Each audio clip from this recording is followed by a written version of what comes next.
皆さんは日本の腕時計ブランドをいくつ知ってますか？今回の動画では日本の腕時計ブランドについて有名どころからマイナーなところまで、マイナーっていうのは時計屋さんに行ってもあまり置いてなくてネットで販売しているようなところ、それから腕時計専門店がオリジナルで出しているような時計まで、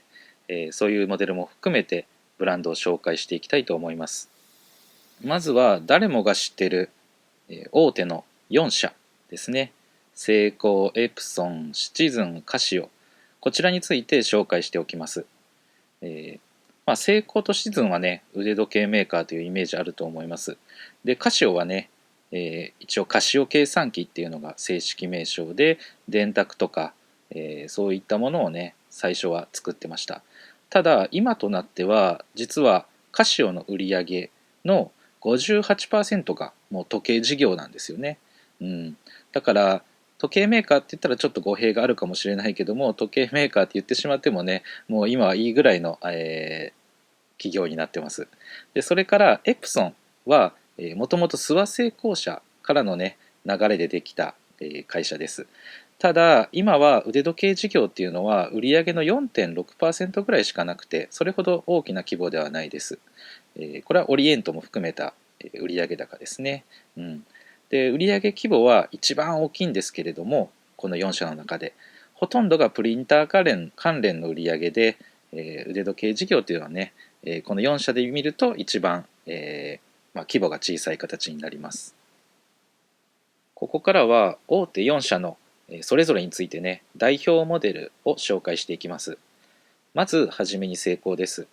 日本の腕時計業界のパイオニアとも言えるようなブランドで、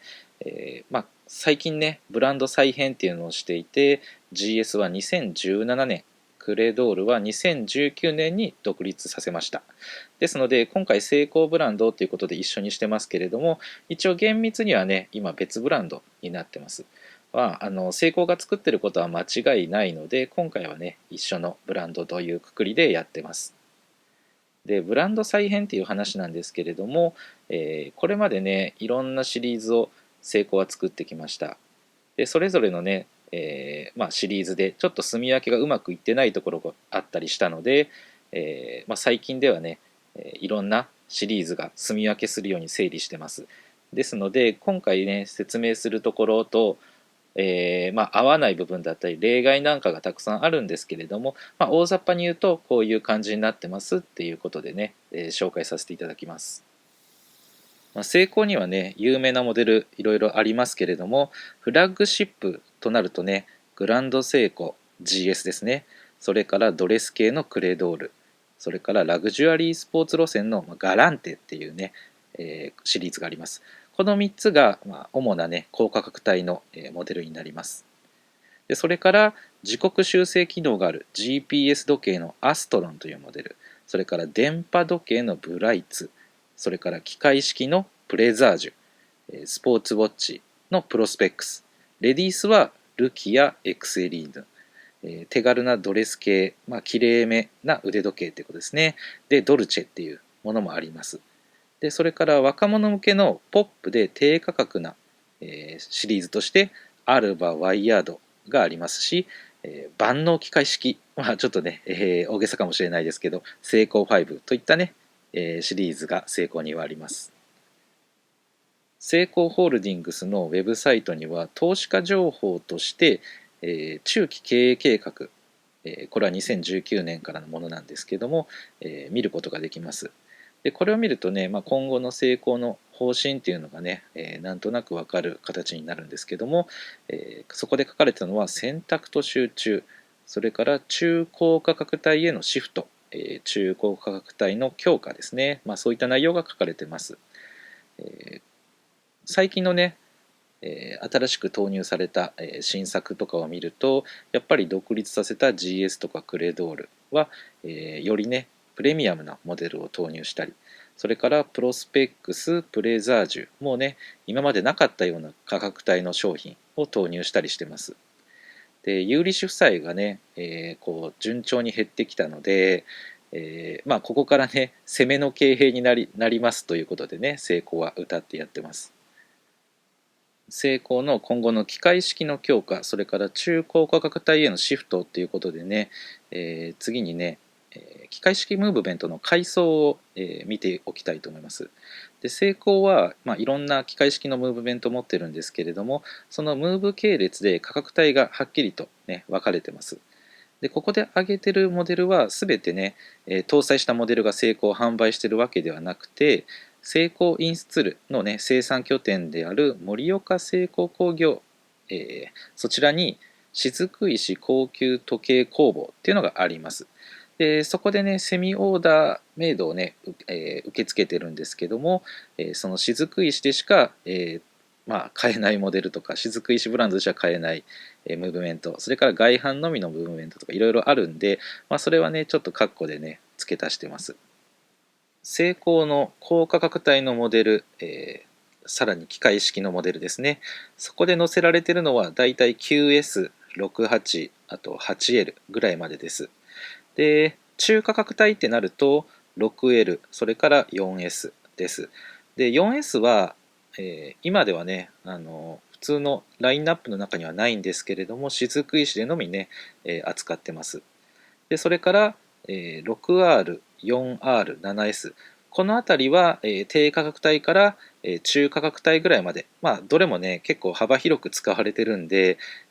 一応 6R、4R、7S の順番で、一応階層分けはあるんですけれども、価格帯はね、結構、重なってたりします。それから、セイコーは、国産ではね、唯一、機械式のクロノグラフムーブメントも作ってます。それが 6S と 8R です。で、8R はね、通常のラインナップに今入ってるんですけれども、6S については、雫石の、セミオーダーモデル、もしくは外販で出してる場合だけです。機械式のクロノグラフムーブメントは国産では、先ほども言いましたけど、成功だけです。ですので、マイナーブランドなんかが、国産のクロノグラフムーブメント、機械式の使ってますって言ったら、大体どちらかですね。見分け方は、6S が縦目、積算形が縦に並んでいるのが 6S、それから横に並んでいるのが 8R になってます。セイコーエプソンはセイコー向けの、商品をね、開発製造したり、それからムーブメントの外販をしたり、それから吸収して今は、エプソンのブランドになっているオリエントですね。オリエントブランドの腕時計を、販売してます。で、2017年にトゥルームっていうね、腕時計を投入しました。これは事業の拡大を目指したものなんですけれども、セイコーブランドでいうところのアストロンに相当します、GPS ソーラーのモデルですね。で、アストロンはセイコーが企画してエプソンが開発製造して、販売もねセイコーがやると、セイコーブランドの時計なのでやるということなので、トゥルームはね、アストロンの弟みたいなね腕時計なんです。一方、オリエントブランドの方も、海外モデルだったものをね、日本で正規販売始めたり、それからオリエントスターに今までなかったようなデザインのモデルですね、リューズの大きな、ミリタリー調のモデルだったり、あとそれから回転ベゼルがついてるね、モデルっていうのを追加して、スポーツ系を特にね、強化しているようです。で、個人的な見解にはなるんですけれども、オリエントはね、少し前はレトロフューチャー感のあるデザインですね。ちょっとなんか独特なデザイン出してたんですけれども、最近ではね、クラシック路線の腕時計を出してます。結構ね、それが私の好みっていうだけの話なんですけれども、なんか今までよりも独特なデザインを作ってた時よりも、なんかキャラ立ちしたような、ブランドがよりはっきりね、輪郭がなったような気がします。今挙げたシリーズ以外で言うと、エプソンはスポーツ時に使うウィスタブル GPS っていうシリーズだったり、現代のキャラクターウォッチって言ってもいいかもしれません。スマートキャンバスっていうようなね、シリーズも出してます。日本の腕時計メーカーと言われてイメージするのは、セイコー、あとそれからシチズンだと思います。次はシチズンの紹介です。創業はね、成功の方が早かったので、業界をリードして、どちらかというとシチズンは追いかける方の立場でした。ただ今ではね、売上だけで言えば、時計事業の売上だけで言えば、シチズンの方が上回っています。で、古くはポスターなんかでもデザインのシチズンって自分でね、名乗ってたんですけれども、特にね、レディース、昔の言い方で言うと目持ちの腕時計ですね、では強かったっていうふうに言われてます。で、現在はデザインのシチズンではなくて技術と美の融合っていうね、言葉で商品展開を進めています。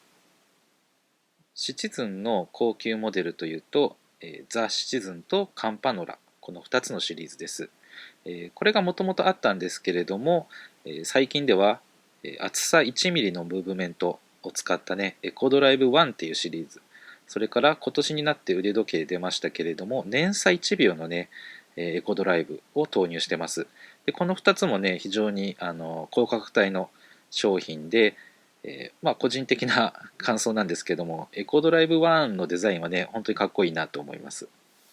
シチズンは他にも、チタン、あとそれから電波もしくは GPS モデルが中心になっている、人気のねアテッサっていうシリーズがあったり、ドレス寄りのエクシード、あとスポーツモデルのプロマスター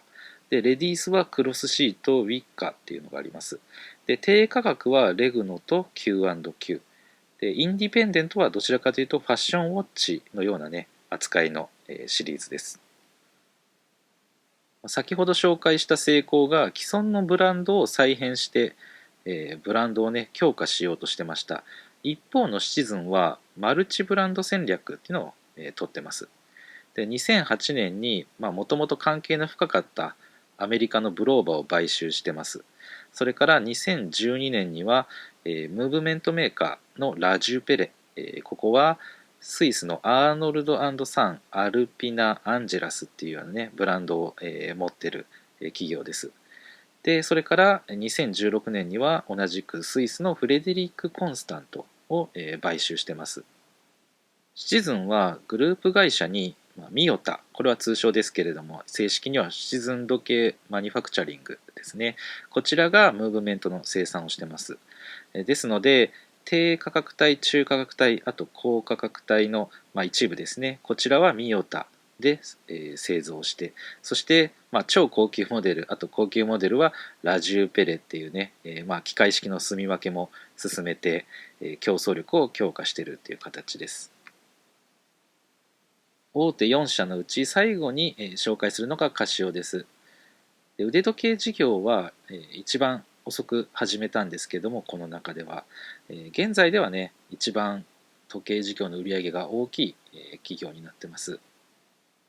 世界的に見て液晶デジタルウォッチではねシェアナンバーワンになってます。で、もともと液晶デジタルウォッチっていうのは、アメリカで未来の腕時計っていうことでね、今ではちょっと信じられないですけども、ヒューレット・パッカードとかモトローラとか、他の業界から参入して盛んにね開発が進んでました。で、カシオもそのタイミングで、腕時計業界に参入してるんですけれども、そこでね、樹脂製のモデルを出してめちゃめちゃ安い価格でね、商品を投入したんですね。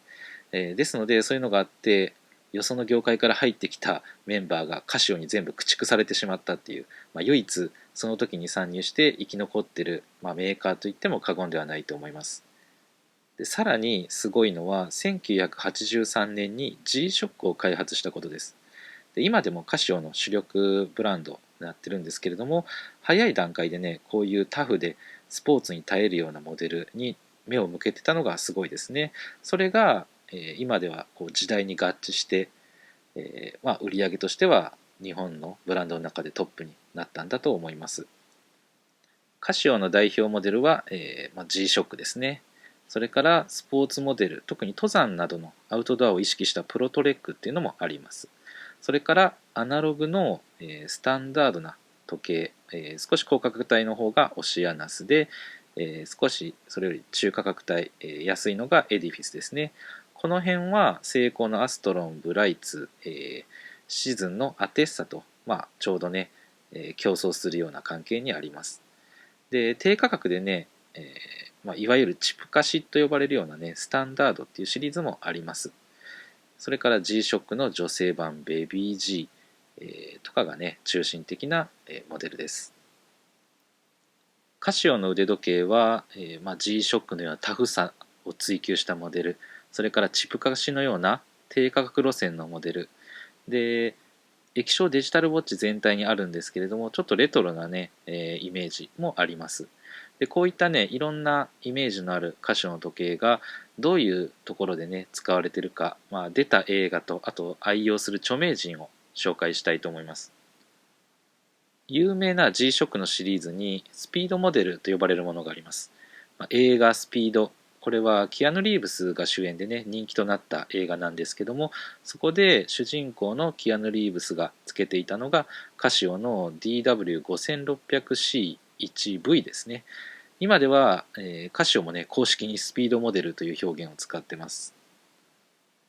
その他にも人気映画バックトゥザフューチャーでマイケル・ J. フォックス演じるマーティ・マックフライが、歌手をつけてました。その時つけてたのが CA53W1 ですね。これはデータバンクっていう別名があるモデルで、物理ボタンがあるのがねもうとてもレトロですよね。それから、歌手を愛用する著名人として、まず挙げたいのがフランシスコ教皇ですね。カトリック教会の、トップですけれども、チップカシの愛用者です。で今はねスウォッチになっているようなんですけども、教皇に就任してあとベルトが壊れるまでねカシオの MQ2473B というモデルを、愛用されていたそうです。それからアメリカの元 FBI 長官、2001年から12年間、長官を務めたロバート・モラーさんもね、DW290 という海外モデルの、カシオの愛用者です。で元ね軍人らしく左手の内側に、フェイスを向けてつけてるのが、特徴です。この2人がつけてるカシオの腕時計は腕時計としてはね、どちらかというと低価格のものです。でこれだけね大量生産されてこれだけ安く売られてるんですけども、こういう著名人がつけるとですねなんかすごい強い信念を持ってつけてるんだっていうねいろんな信念信条っていうのをね、感じさせる、象徴的な、一つのね、道具になってるんじゃないかなと思います。で今のカシオの強さって何かっていうとこういう公的な地位の人がね、ちょっとメッセージ性が強すぎるような気もしますけどつけてたりそれから、タレント有名人、そういうポップカルチャーの担い手のような人がつけてたりそれから SF コンピューター、そういうオタク文化とも親和性が、高いですねカシオの商品は。そういう意味で結構ねいろんな方面に隙がない状況になっているのが今カシオの腕時計で、これだけね、人気になったのもうなずけます。ここまでの4社が日本の腕時計ブランドといった時に、中心となるメーカーです。日本にある時計店の多くでね、これらのブランドは扱われています。で一方でマイナーブランドマイクロブランドと呼ばれるようなところも相当数あって、この4社ほどねメジャーではないんですけれども、そういったところをね今回は紹介していきます。でただ、いろんなねブランドがある中でどれもどれも扱っていくと、キリがないので今回まとめるにあたってね基準を作りました。で1つ目は少なくとも公式のメーカーもしくはブランドのウェブサイトを持っていること。で2つ目は、腕時計のモデルブランドのコンセプトが説明されていたりもしくはそういうコンセプトが感じられるような内容になっているかどうかっていうのを条件にしました。で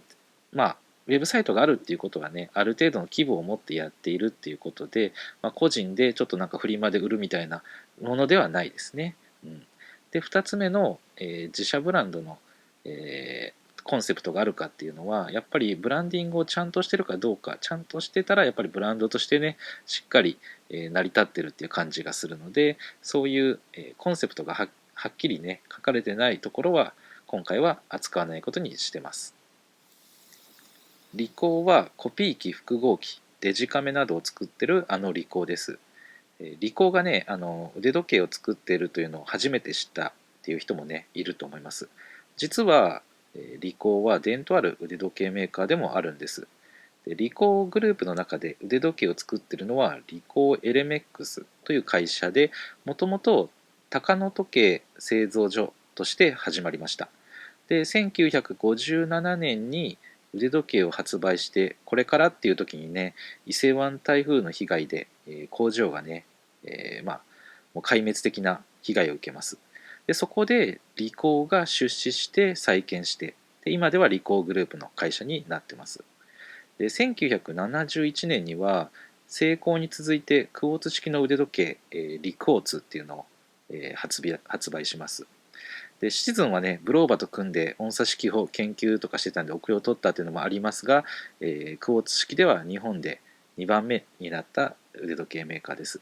で現在のリコーの代表モデルっていうのはリマインダーです。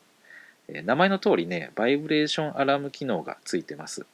でまた LED で暗いところでも明るく見えますし、そしてこのシリーズをねユニークたらしめてるのが、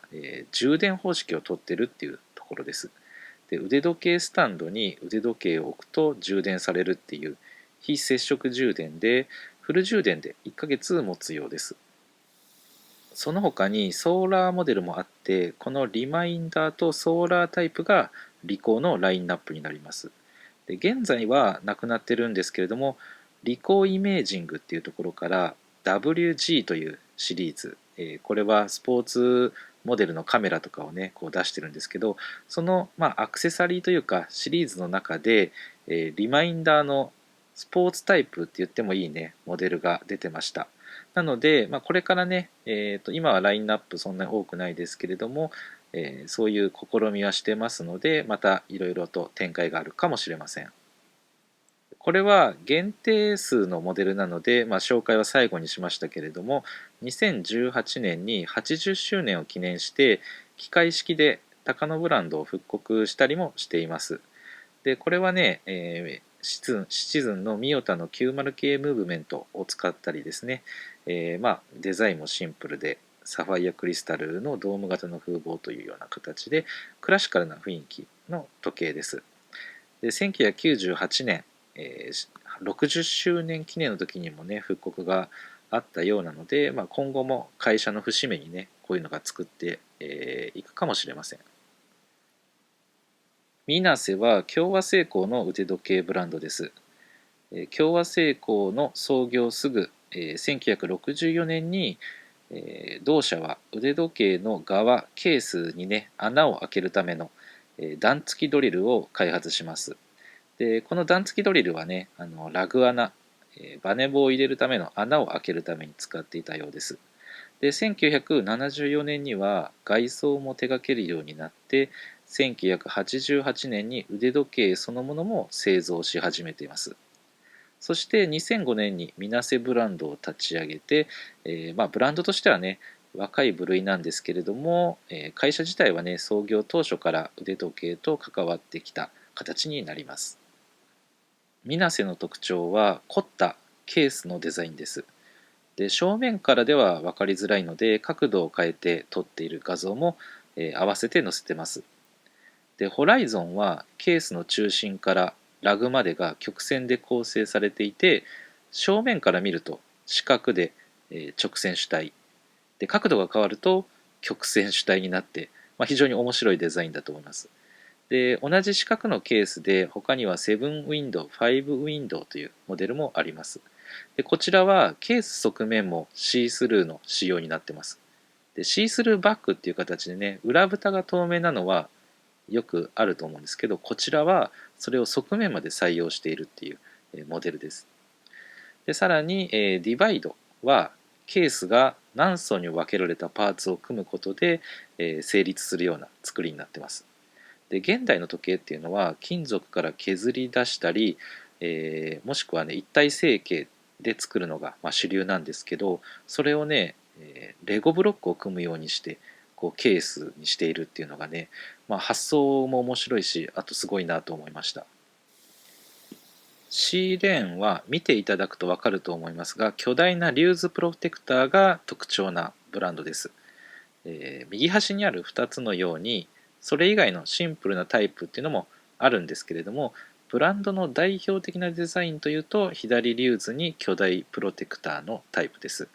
でケース自体もねかなり大きいんですけれども、このリューズのデザインでさらにねいかつい印象になります。でシリーズとしては SE シリーズと SEJ シリーズっていうのに分けられていて、 J のつく SEJ が、メイドインジャパンのシリーズになってます。シーレーンというブランドはサンフレームという会社がやっています。でこのサンフレームは1984年に設立されていて、シーレーンの前にね J アクシスっていうブランドも作ってます。で時計屋さんに行くとショーケースではなくて棚につってあるような時計があると思います。透明なプラスチックの箱に入っているようなタイプですね。チップ菓子とかシチズンの Q&Q とか、そういうとこと並んで J アクシスっていうね腕時計がおそらくあると思います。でその J アクシスを作ってるのはこのサンフレームで、そのサンフレームがやってるのはこのシーレーンっていうねブランドなんです。で知らないようでね案外結構身近な会社だったりします。腕時計にはミリタリーというカテゴリーがあります。で日本のミリタリーブランドともいえるのがケンテックスです。JSDF シリーズ、自衛隊シリーズですね。こういうものがあって、腕時計にね自衛隊のマークをつけることが許された、自衛隊との共同開発モデルっていうのをラインナップしてます。で陸海空の3つに、それぞれスタンダード、ソーラー、プロというねグレードがあって、それぞれ用意されてます。で他にも左下のエスパイというねケンテックスの中で上位のシリーズもあって、これは機械式で、価格もね手頃な部類ですごい雰囲気のある、時計だと思います。でそれから今ではね昔のパイロットウォッチをモチーフにした、スカイマンというモデルもあります。ミリタリー好きの人、ミリタリーファンの方はね特にこのケンテックスというブランドは覚えておいていただきたいブランドの一つです。 GSX のモデルは画像を見ていただいたらわかると思うんですけれども、曲線や流線形っていうのがね、デザインの特徴となってます。で特に上位モデルの900シリーズ、あとエクスペクテーションズはラグからベルトまでがね流れるようなデザインになっていて、非常に美しいなと思います。で、近未来感のあるねこういう見た目なんですけれども、ムーブメントはねクォーツ式だったり電波時計かななんて思ったりするんですけど、実は、GSX は機械式が使われてます。でセイコーがね中心で、あとシチズンのミオタのものも使われたりもしてるんですけれども、こういうデザインとね機械式の組み合わせって、結構ね珍しいんじゃないかなと思います。ここで挙げているもの以外にも映画やキャラクターを使ったねポップでユニークな時計も作ってます。で控えめにはなってるんですけれども、ついついねどのモデルでも個性がこう溢れ出てきているような、そういった印象です。でまた面白いのがブランドのロゴがたくさんあって、それぞれねなんか使うモデルによってロゴを変えたりしてるみたいです。これもねすごく、ユニークな部分だと思います。いきなりネタブランドと言ってしまってますが、皆さんご存知フランク三浦です。フランク・ミュラーから訴えられて、最終的には勝って商標を守ったわけなんですけども、それで有名になったブランドです。で基本的なデザインはフランク・ミュラーのアイコンにもなっている殿型が使われています。でそれ以外にも、ちょっとモチーフにしているところがあって、画像下の段の真ん中はサイコロが入ってますが、これはフランク・ミュラーのベガスで、下の段の右端、このモデルはガンバルドっていう名前なんですけども、フランク・ミュラーのヴァンガードがモチーフになっていると思われます。でさらにチップ化しが流行ったので、それに乗っかろうとしたのかチープ三浦というね謎のシリーズも作ってます。でこれはね白と黒を基調としてて、あと樹脂製になってます。それでフランク三浦は、完全非防水を謳ってます。それから検品は平均年齢58歳の従業員が遠目で確認してますとか、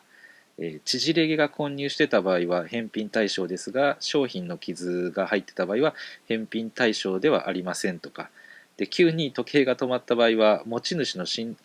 心筋梗塞の身代わりで止まったとお考えくださいみたいなことがね書いてあって、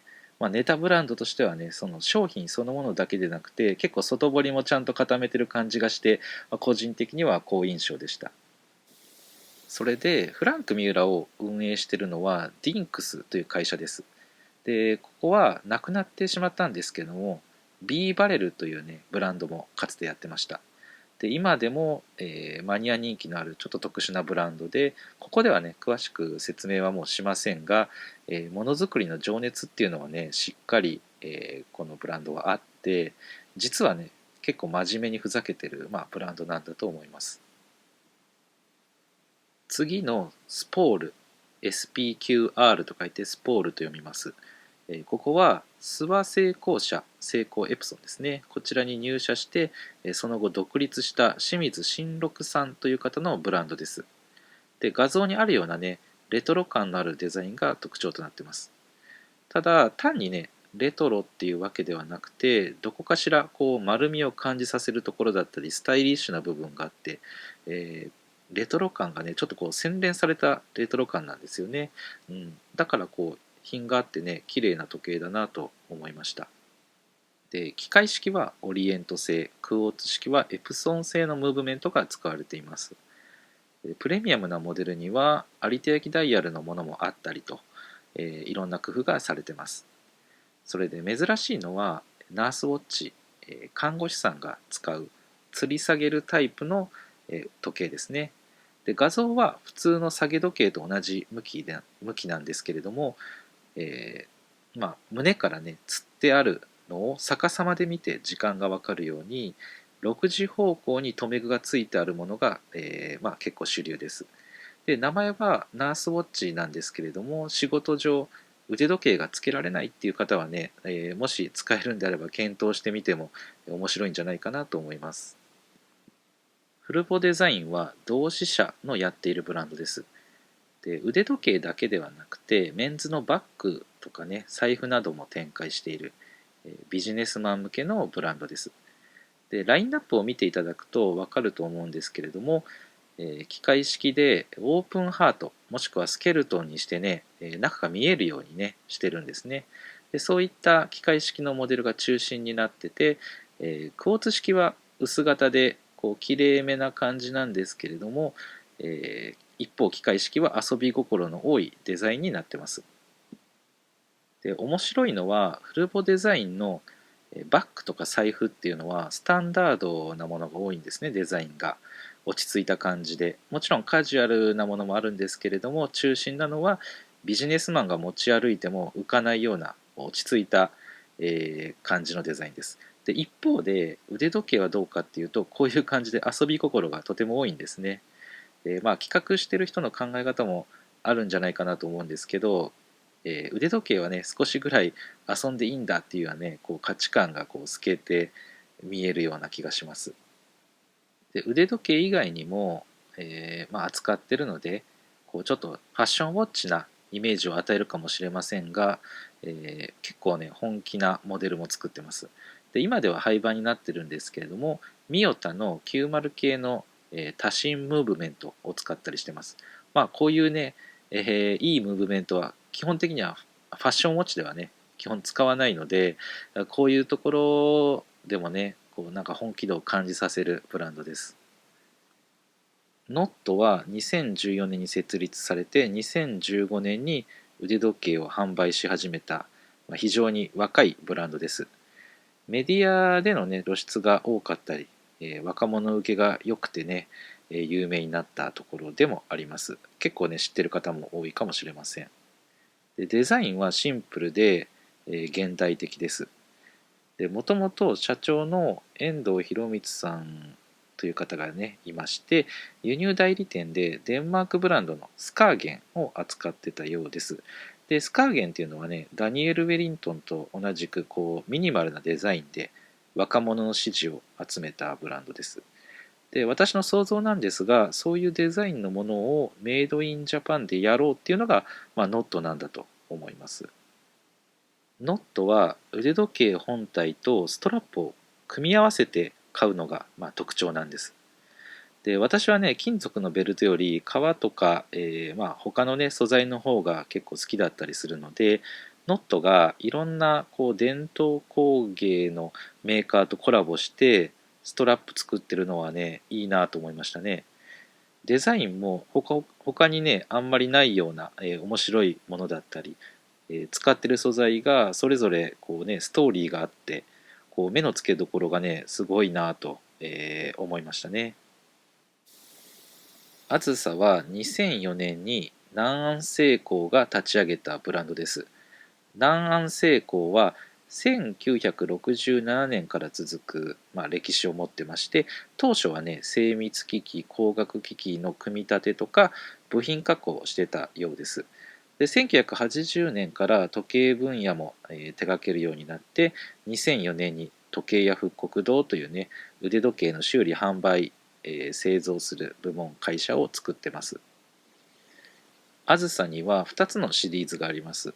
一つが手巻きのクラシックで、もう一つが自動巻きのオーソドキシーです。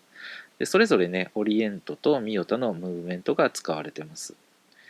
で、私はアンティークとかね、ヴィンテージが好きなので、あずさのクラシックっていうモデルはね、ものすごく好みのデザインです。で、手巻きでシンプルなケースで、少しね、小さなサイズ感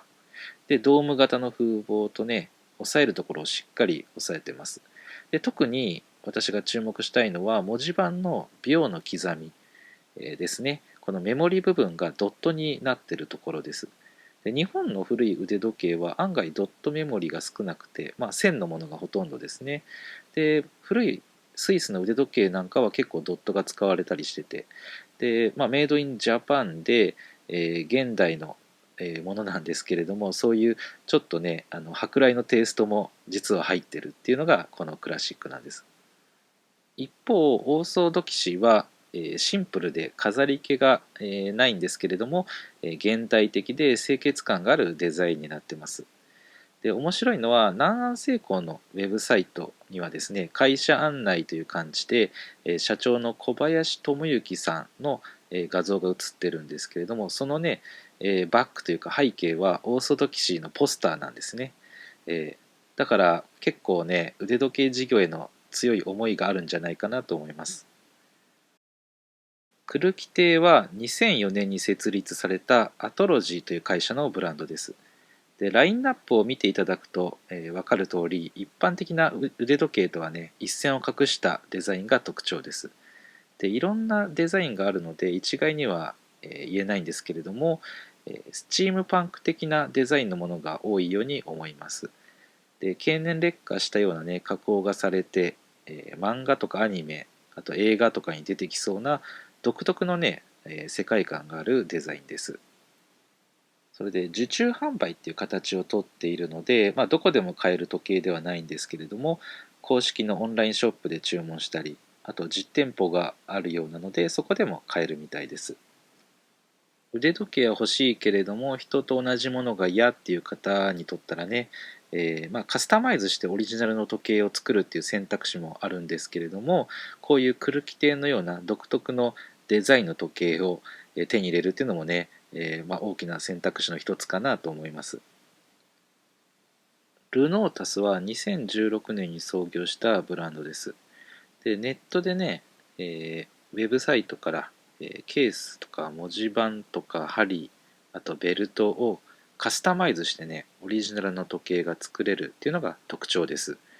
で、この動画を作った時点ではやってなかったんですけれども、機械式のね、ムーブメントが選べたりする時もあります。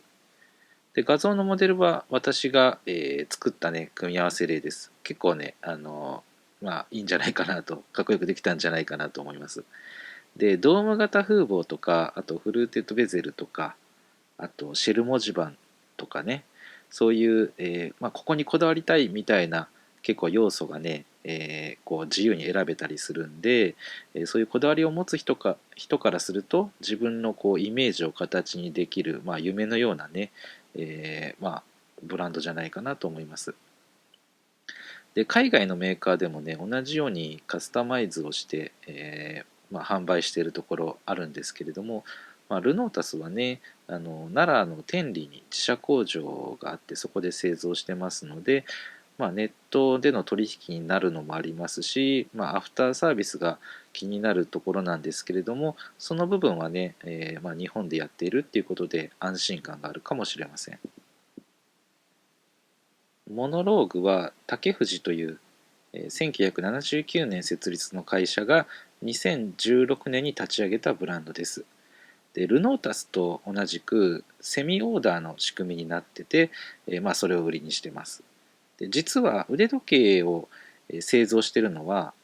あずさのところで登場した南安製鋼です。でモノローグっていうブランドはメイドインジャパンにねこだわったブランドで、日本の職人にスポットライトを当てるっていうのが、なんかポリシーのようです。でロゴマークもモノローグの頭文字 M にスポットライトをイメージしたモチーフが組み込まれてます。で腕時計画像はね私がカスタマイズした組み合わせ例です。でベーシックでシンプルな作りで、いろんなねシーンで使える癖のないデザインじゃないかなと思います。で基本はクォーツなんですけれども、カスタムはできないんですけど既製品として機械式のクロノグラフも販売してます。ここから紹介するブランドは腕時計を販売しているお店だったり、ジュエリーを売ってるお店だったりとかが、自分のところでねオリジナルで作った腕時計です。なので、どこでも流通してるっていう形ではなくてそのお店に行かないと、買えないモデルですね。で最初に紹介するのはアンティークウォッチの有名店であるシェルマンです。で1971年に創業して現在ではね8店舗プラスオンラインショップという形で、やっているそうです。で現在販売しているのはグランドコンプリケーションと、ミッキーをあしらったねスターダストドリームっていうモデルだけなんですけれども、過去にはねワールドタイマーとかクッション型のミニツリピーターのモデルも出してました。でシェルマンはアンティークや現行のね有名ブランドのものも扱ってるんですけれども、スイスのね独立時計師とも契約して、その貴重なモデルっていうのも扱ってます。でそういったねポリシーが、あるんだと思うんですけども、オリジナルウォッチにもそういう部分が、反映されてて、アンティークや有名モデルをモチーフにしたね、そういうちょっと味付けがされたりしててすごく魅力的なモデルじゃないかなと思います。天正堂は1879年創業の、名門のね、ジュエリーショップです。で1879年というとね成功の創業よりも2年早い、それぐらい古い、お店でですね、特に明治とか大正戦前の腕時計業界ではかなり幅を利かせてたみたいで、古い本を、見るとね腕時計業界の話を見ると、必ずと言っていいぐらい出てくる、名門店ですね。で天正堂は2001年にオリジナルブランドで腕時計を出します。で少しずつラインナップを増やしてきて、グランドコンプリケーションモデルを筆頭にクロノグラフのスポーツモデル、これは機械式と電波両方あります。でシンプルな三振のモデル、それからパワーリザーブ付きの多振モデルっていうのも出してます。でシェルマンと天正堂、この2つは両方ともグランドコンプリケーションというモデルを作ってます。でこの、グラコンって略されるんですけれども、これについてねちょっと紹介しておきたいと思います。で腕時計の複雑機構のことをコンプリケーションっていうふうに言います。で代表的なのは、調整がいらない年月日表示、パーペチュアルカレンダー、それから音で時刻を知らせるミニッツリピーター、それから、ストップウォッチ機能、クロノグラフで、これは機械式限定になるんですけれども、機械式の姿勢差をね調整するトゥールビヨンという機構があります。こういう、これ以外もあるんですけれども、こういうね複雑機構のことをコンプリケーションと言います。でそれを3つ以上搭載したものがグランドコンプリケーションです。で機械式だとねこれとんでもない値段がつきます。機械式の、グラコンはねマンションが買えるくらいの、価格が、するわけですね。でそれをこのシェルマンと天正堂の、グランドコンプリケーションモデルっていうのは、普通の人が買える範囲でね、クォーツで、作られてます。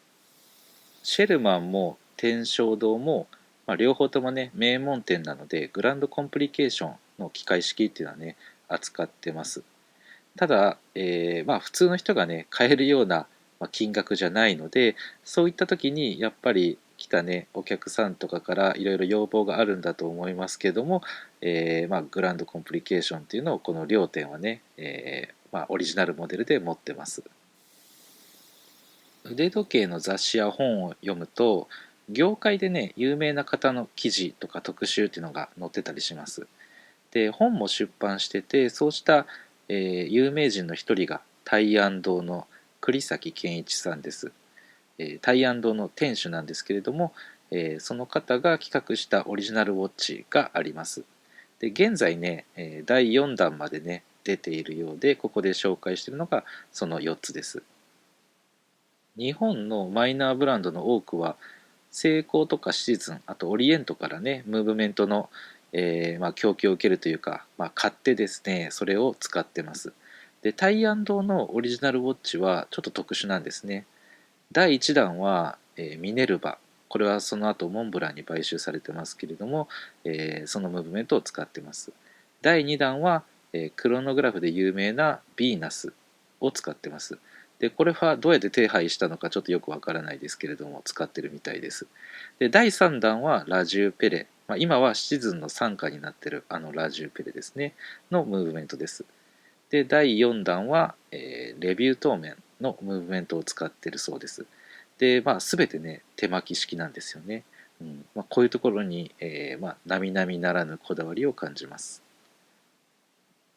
ムーブメント・イン・モーションはチックタックのねオリジナルブランドです。でチックタックの運営会社は、ヌーブエ、親会社はパルコとなってます。でチックタックは全国で、調べますと約90店舗ぐらいあるみたいで、日本で一番大きなね、数の多い腕時計の専門店じゃないかなと思います。でムーブメント・イン・モーションは、商品展開も広いですし、シンプルな三振からクロノグラフ、あとビジネス用、スポーツ用、ドレス用とね、いろんなモデルを出してるんですね。でその中で、今回ね、特に紹介したいのがオマージュ系、復刻系のモデルです。で画像の下段の3つのモデルはこうね元になった腕時計があって、知ってるとねそれぞれちょっとにやりとするような腕時計になってます。チックタックは、セイコーやシチズンとコラボしてね限定モデルを作ったりもしてますし、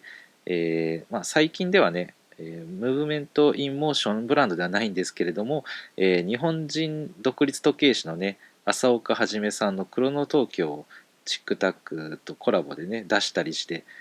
話題になることがどんどん増えてきてる、お店じゃないかなと思います。私の世代では田崎真珠っていうね名前が有名ですけれども、現在は田崎っていうね会社になってます。で2015年にオリジナルウォッチを発売してます。でまだ始まって間もないのでラインナップは少ないんですけれども、オデッサとバランスっていう、中心となる2つのシリーズがあります。で腕時計メーカーでも、ジュエラー出身のところですね、カルティエとかブルガリっていうのはやっぱり同じ腕時計作っていてもデザインのテイストがねやっぱちょっと違うんですよね。なんかこうジュエラーの香りがするような、シリーズを持ってます。でこの田崎の、腕時計もまだ始まったばっかりで、いろいろというのはちょっとおかしいかもしれないですけど、同じようにね、こう見るとジュエラー独特の感性がねこうあるように思います。ここまで日本の腕時計ブランドについて、まずは主要4社、オリエントも含めて5ブランドですね。それからマイナーブランド18個、合計で23のブランドを紹介してきました。腕時計のお店でね、見かける、有名なところもありましたし、もうネット販売だけでね、基本的にはなかなか身近でないブランドもあったと思います。でね、主要4社はラインナップが広いのでちょっと別にして、独断と偏見でねマイナーブランドの位置づけをちょっと図にしてみました。で一つのブランドからねいろいろ出てるので勝手に私が思ってるブランドのイメージでのね位置づけになります。でムーブメントインモーションは、何でもやってるので、なんとなくの雰囲気で勝手に決めてるんですけれども他はね、それなりに考えてちょっと位置づけを作ってみてます。今はシンプルでこうミニマルなね時計が受けてるので、この図で言うと現代的でスタンダードなモデルを出すね、そうしたデザインのものを主力商品としている、ブランドが比較的多いように思います。ただ案外ねそれぞれ微妙に立ち位置が違っててうまい具合にねこう住み分けじゃないですけども、分かれていろいろそれぞれの味を出してね、いるんじゃないかなと思います。でこういう紹介をすると、マイナーブランドでね、ちょっと見てくれた方が応援したくなるところとかねあったと思います。で、気になったブランドはね、また、見終わった後にそのブランドをググってもらえたらなと思います。今回は日本の腕時計ブランドを紹介しました。で、私のね、見落としもあると思います。で、それから今回、条件をね、絞ってやったので、紹介できてないブランドもあります。で、主要4社はすでに有名なんですけれども、その他にもね、それぞれ色があって、面白いブランドが結構あることが分かってもらえたと思います。でそれぞれのストーリーとかねそれぞれのモデルとか主張をね楽しんでいくのがいいんじゃないかなと思います。で今回の動画はここで終わりです。で前の動画からねだいぶ時間が経ってしまいました。でその間ねボツになった動画のテーマとか、調べが済んでなくて、動画を出すに至らなかった、まだ寝かせてるテーマもあります。ゆっくりしたペースなんですけど、少しずつね動画を増やしていきますので、登録いただいている方は気長にね待っていただければと思います。それではねまた次回お会いしましょう。